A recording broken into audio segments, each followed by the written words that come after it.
So I think this video was sent to me more than any other since the birth of the Holy Nope. Don't you start, Jennifer.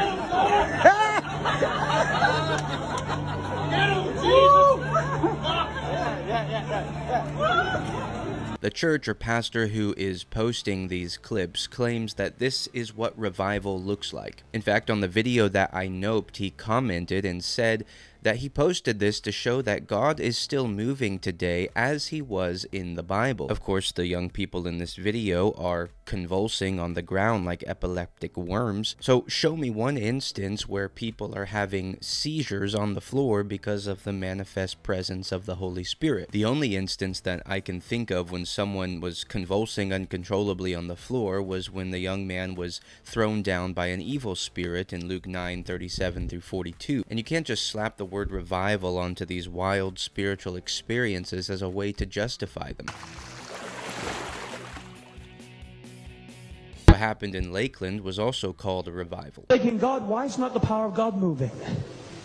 He said, because you haven't kicked that woman in the face. Now he also goes on to say in his comment that religion and tradition did not save me, Jesus did. So in much of what calls itself Christianity, there is this manipulative tactic among false teachers that anyone who contradicts them or their practices are religious. I felt the religious people, their booties got tight right there. It's also, of course, the evangelifish motto that Christianity isn't a religion, it's a relationship. How Jesus and religion are on opposite spectrums. Right, so religion is a bad word, and you can either be a religious person Watch your profanity. or a spiritual person. This is a false dichotomy. While the Bible does recognize that there is worthless religion, James also uses the word in a positive light as pure and undefiled religion. And so we have to deal with the fact that the Bible recognizes positive, godly, pure, undefiled religion. The Bible uses the term. So we should ask, what is religion? Well, the word means to bind or to join together, and it speaks to the covenant relationship between God and man that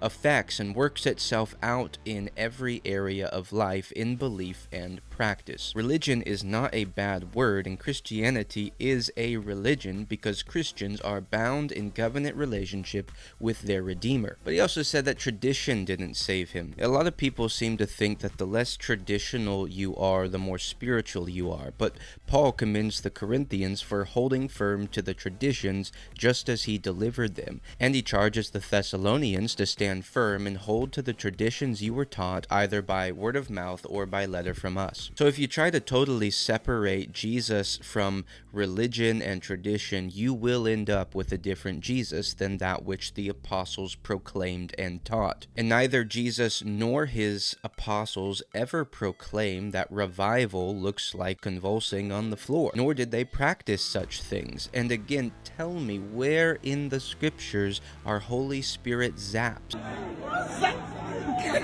Now, a question a lot of people wonder when they see clips like this is this the work of an unholy spirit?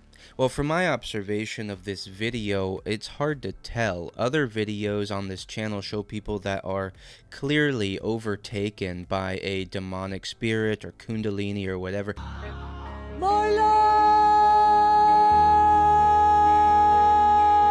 But I think oftentimes stuff like this is simply a work of the flesh, with a dash of hysteria baked in unbiblical teaching. It doesn't taste nice at all. Either way, what's going on here is spiritual molestation, and in predictable fashion, the text on another recent video from this account says that if you don't think this is the Holy Spirit, it's because you don't know the Holy Spirit. Again, manipulative tactics to justify spiritual abuse. If you question this, then you're not a Christian. Fundamental assumption of these videos is that this is a revival, getting the church back to the church of the book of Acts. But you will not find this behavior in the book of Acts. Many people will point to the fact that the people thought the disciples were drunk, but that is because they were speaking different languages, not because they were rolling around on the floor. Remember, friends, you don't need faith to flop around on the floor. I'd be very interested to hear this man's perspective on what is happening to the young people in this video. Is this deliverance that's supposed to be happening? Is this healing? Is this simply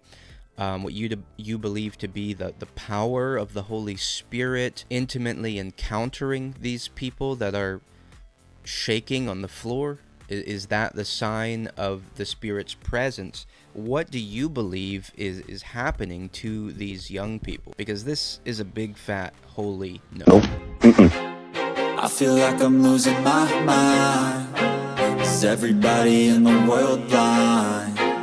Please, Lord, give me a sign, a sign.